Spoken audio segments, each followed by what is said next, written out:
you can count when you're happy. 1, 2, 3, 4, you can count when you're sad. 1, 2, 3, 4, 5, or count when you're frightened. 1, 2, 3, 4, 5, 6, count when you're mad. 1, 2, 3, 4, 5, 6, 7, 8, 9. Counting is wonderful. Counting is marvelous. Counting's terrific, and how? This week, Clark finally begins to get a hint of his origins, in perhaps the most peculiar and unexpected way I would have imagined: Native American cave paintings.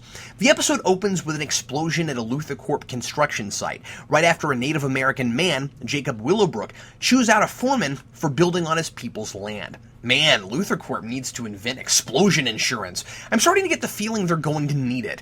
We're supposed to get the impression that he's our Kryptofreak this week, as he keeps popping up around crime scenes that are clear attacks against LuthorCorp for building there. A wolf deliberately watches the explosion that kills the foreman, and with the pattern of Kryptofreaks so far, I would have guessed the bad guy either turns into a wolf or controls wolves, and that Willowbrook probably isn't actually the perpetrator because we don't actually see him kill anyone. If he was the murderer, we would have seen him do it and either smile deviously about it or utter some quick-witted one-liner. And cool wolves are different from cool dudes. Cool dudes don't look at explosions. Cool wolves do. After the opening credits, Clark and Pete race dirt bikes in a Power Rangers-esque opening, and Clark falls down into a mysterious cave no one but the Kawachi people know about, filled with old pictographs that seem to be all about him. He also meets Kyla there, Willowbrook's granddaughter, who is immediately suspicious of Clark for surviving the fall, and after he saves her from some falling rocks, comes to believe he's Naman, the prophesied, yeah, that's how Kyla pronounces it, prophesied, godlike savior figure of the paintings who's supposed to have the strength of 10 men and shoot fire from his eyes. There are other paintings that seem to predict other major aspects of Superman's lore, including Sagith, Kyla pronounces it Sageth, but hereafter everyone will pronounce it Sagith, the best friend turned arch-nemesis, and also the woman he's destined to be with. Clark and Kyla start to think she's the woman Clark's destined to be with, partly because she's wearing a bracelet passed down from generations that has a symbol matching the one on the painting about Naman's true love, and also because it's such coincidence Kyla is there when Clark falls into the cave. It would have been really awkward if it had been Pete. Hey, thanks for uncovering this wall my grandfather's been searching for his whole life. Sorry you're losing so much blood you'll be dead before I can get you to the hospital. The wolf attacks Martha because she works with Lionel and is helping him in his plans to build an office park on top of the caves, and then it attacks Lionel himself. Clark and Chloe investigate once it starts looking like Wall of Weird material, and they find the legend of Skinwalkers, members of the Kawachi tribe capable of transforming into wolves.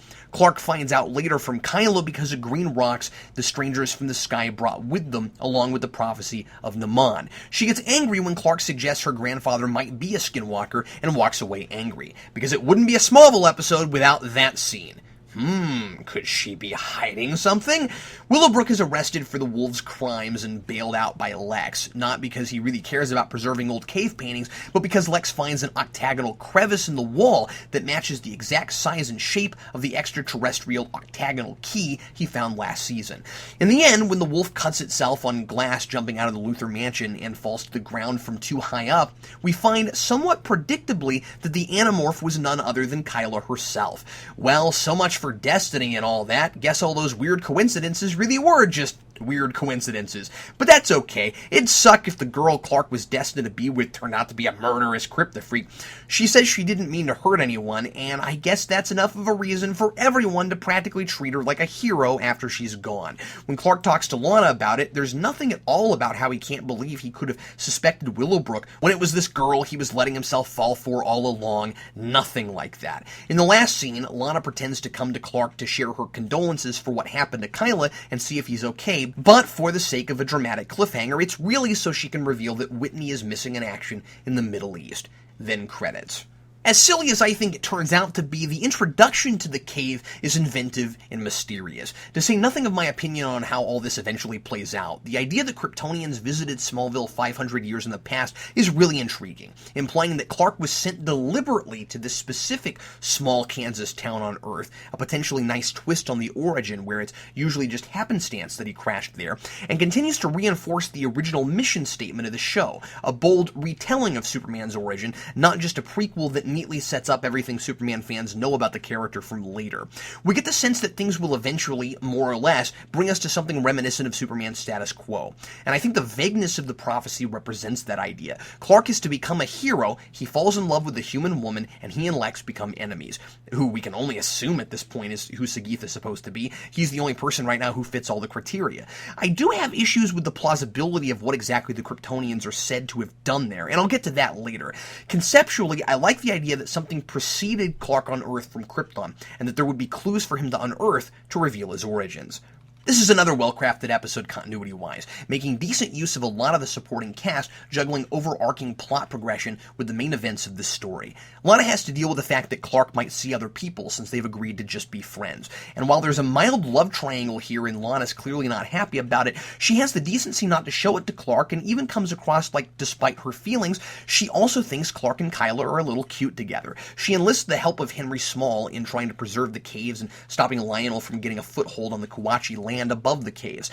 He's here mostly so the episode can reveal that the test results have come in and he is indeed Lana's biological father. And I appreciate that this isn't just a tacked-on scene that has nothing to do with the episode, but that a logical reason was found to put them in a scene together connected to the main events of the narrative. I also appreciate that Whitney going missing is set up earlier in the episode, when Lana says she hasn't gotten letters from him in a while, and that this ends up in an appropriate episode to reveal that, as Clark and Lana go from an awkward would-be couple trying to move away from each other at the beginning, to two friends who have both just lost people they love, just trying to comfort each other during a bleak time. Clark doesn't get to know Kyla long enough, nor is she developed enough for this to have the impact that losing Whitney does for Lana, but it's not a bad effort in plotting. Martha actually goes through a bit of a character arc, taking Lionel's side against Willowbrook at first, while still trying to play mediator, but realizing that Lionel's motives are entirely self-serving and that she's backing the wrong horse, starting with the subtle example of his appreciating her sending the murdered foreman's family flowers, not because it's the right thing to do, but because it enhances his image as a caring employer. There's also a more personal reason she started to doubt her job with Lionel. He's beginning to come on pretty strong when he tells her that sometimes when he's with her, he could swear he's talking to his wife. At the end, she risks her job over it. The stage is set this episode for a great power struggle between Lex and Lionel, who both run their own companies separately now and are out for entirely their own interests and yet still have to live together. Lex doesn't entirely know what he's found, but he knows more than Lionel does. Lionel who won't let Lex have the caves without a fight, because if Lex is interested, it must mean there's something valuable there. And the really interesting thing to keep in mind is that each man has been witness to the other side of the puzzle, but they don't quite realize it. Lex has seen the key, and Lionel was taken to the ship by Hamilton and felt the octagonal keyhole. They have more fantastic dialogue as they each try to gauge the other's interest and intent. My favorite moment is when Lionel asks, "Have I done something in recent days to offend you?" And Lex responds with, "There are so many ways I could answer that question."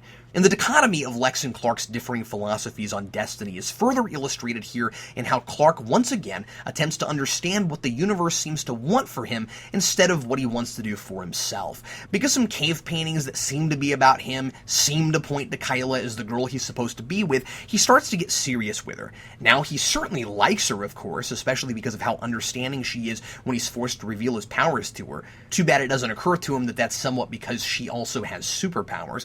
He asks Lex, "Have you ever thought you were destined to be with someone?" And Lex delivers the only appropriate response. "You're asking someone who's been fighting his own destiny his whole life." Again, Clark has a somewhat childlike view of the world. We have to figure out what's supposed to happen, and once we understand what it is, we'll live happily ever after. But Lex has to be in control, and he doesn't like the idea of fate because it robs him of that control. By the end of the episode, neither can count on his philosophy. Kyla turns out to be the wolf and dies in maybe the most contrived and underwhelming way possible. And so what seemed so clear to Clark wasn't destiny after all, while Lex, trying to go a different way from what his father would want, is doing precisely what his father would do, and he is doing, helping to preserve these caves, not because it's a good cause, but because the allure of knowledge and possible power is too great to ignore. Lionel tells him he knows there must be something valuable there because Lex isn't an activist. He says it's not in your blood. Clark and Lex both have free will, but despite their opposing worldviews, what they want versus how they perceive themselves gets in the way for both of them. This continues to be a fascinating friendship, and it's at its best this episode. I can't help but question the logic of the admittedly little information we get about Kryptonians visiting the Kawachis. If more light were shed on this later, I guess it could all become clear, but I'll tell you right now, it becomes a lot more convoluted, and honestly, this is about as much sense as it ever makes.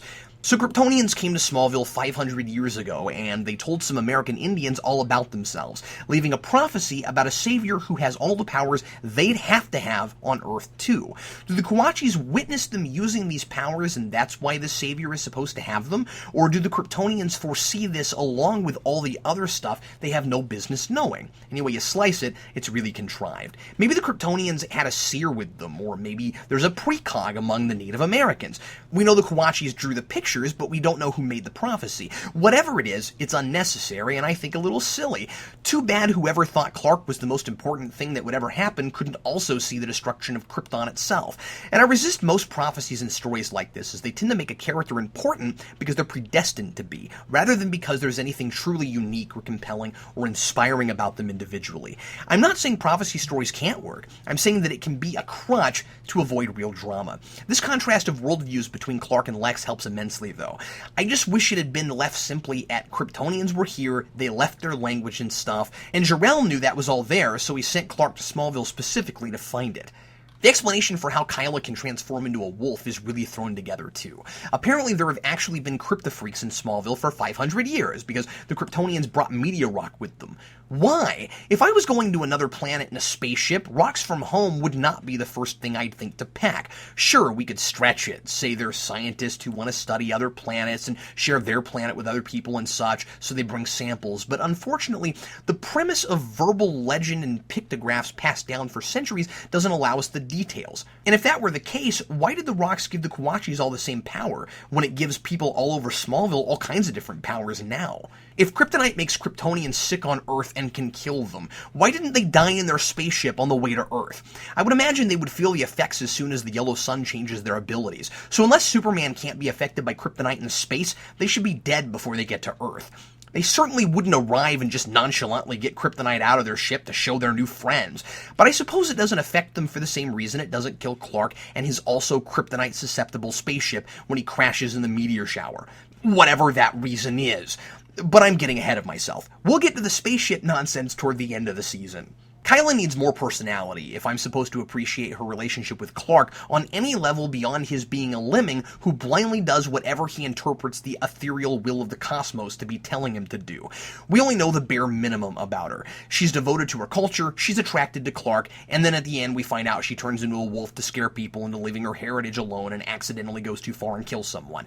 Again, this show isn't always the best at giving people hobbies and interests beyond the obvious to make them unique. The actress is part of the problem too, I'm sad to say. Tamara Feldman looks the part, but she has a lot of awkward line deliveries, and she's playing a character I get the sense is supposed to be kind of brainy, and she comes off as a little dense. Okay, now I'm turning on the giant neon sign, folks. The next one is 100% certified nitpick. It's odd that Lex says the paintings may be, quote, even more impressive than the paintings at Lasso. I think he's just showing off for Clark, who probably has no idea what he's talking about. In the 3.5 minutes it takes to do a wiki search, I looked this up, and the cave paintings at Lasso are a lot more detailed. They certainly look more impressive to me, and though Lex isn't privy to the information of the age of these paintings that Clark is told earlier in the episode, that they're only 500 years old, Lex mustn't have the keenest eye. The paintings at Lasso are estimated to be 17,000 years old. These are only 500 years old. So unless he somehow picked up that they're influenced by aliens, I don't see why that would make a great impression on him.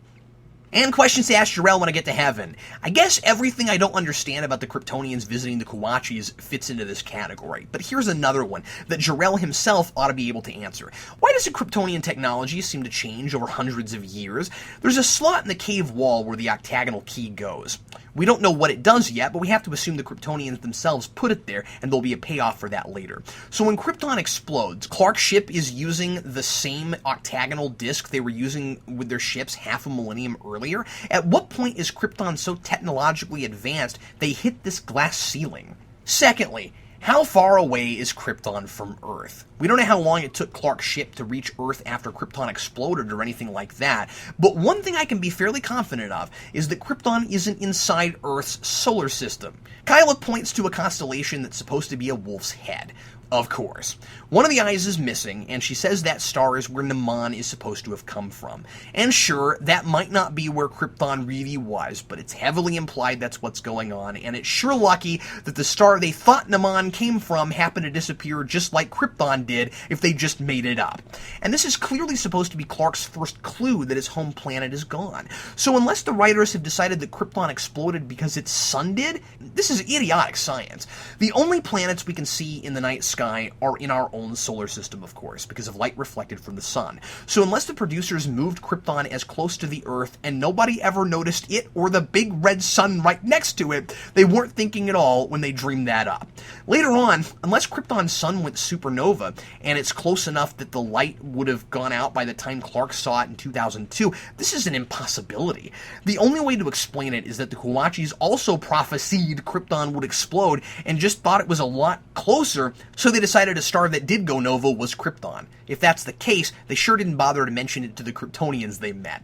And now let's go to the scoreboard. We've got one Kryptofreak, Kyla. She turns into a wolf, and her villain motivation is, get off my lawn! We've got two instances of Clark and Lana in the loft, unusually. One when Lana first meets Kyla, and then the scene at the very end. We've got one instance of Clark in bullet time, the oh-so-riveting scene when he stops a rock with his back. We've got one instance of Clark's parents being attacked. It's just Martha this time, being attacked by the wolf. We've got one love triangle this episode. That's, of course, Lana, Clark, and Kyla. We've got one instance of somebody walking away from someone angry. That's Kyla when Clark suggests her grandfather might be a Skinwalker. And finally, we have one Kryptofreak death. I'm going to give Skinwalker a 2.5 out of 4. Inventive, but lazy. Is there anything I missed in any category? Please leave me a personal message on Geekvolution, and I'll be sure to add it to the count. I'm Captain Logan, and consider this episode counted.